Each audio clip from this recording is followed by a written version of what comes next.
Kenapa tak semestinya kena beli rumah secara tunai? Ramai orang fikir kalau dah ada duit, baik beli rumah terus guna cash.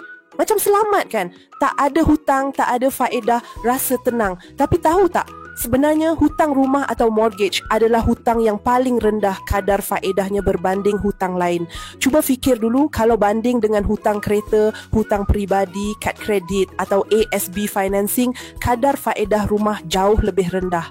Jadi persoalannya sekarang, bila dah boleh guna loan untuk beli rumah, kenapa nak bayar terus secara tunai? Contoh mudah, katakan anda guna loan untuk beli rumah dan bayar lebih kurang RM30,000 setahun untuk bayaran pinjaman.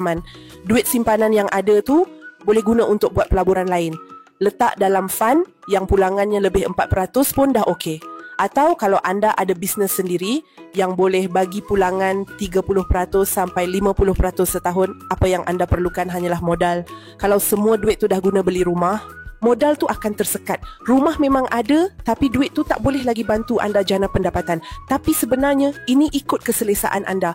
Bukan semua orang nak berniaga, bukan semua orang selesa melabur. Sebab pelaburan ni ada risiko. Kadang-kadang untung, kadang rugi.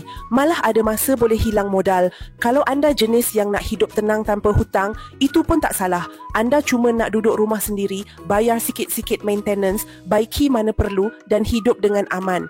Itu pun satu gaya hidup yang baik. Kesimpulan, akhirnya keputusan nak beli rumah tunai atau guna loan bergantung pada tahap keselesaan dan risiko yang anda sanggup tanggung. Ada orang lebih suka kebebasan tanpa hutang. Ada orang nak duit mereka bekerja lebih kuat untuk hasilkan pulangan. Tak ada betul atau salah. Yang penting, anda rasa tenang dengan pilihan sendiri. Jika anda ada sebarang pertanyaan, sila hubungi kami di halaman profil kami atau tinggalkan komen di bawah. Jumpa anda dalam video kami yang seterusnya. Terima kasih. Bye.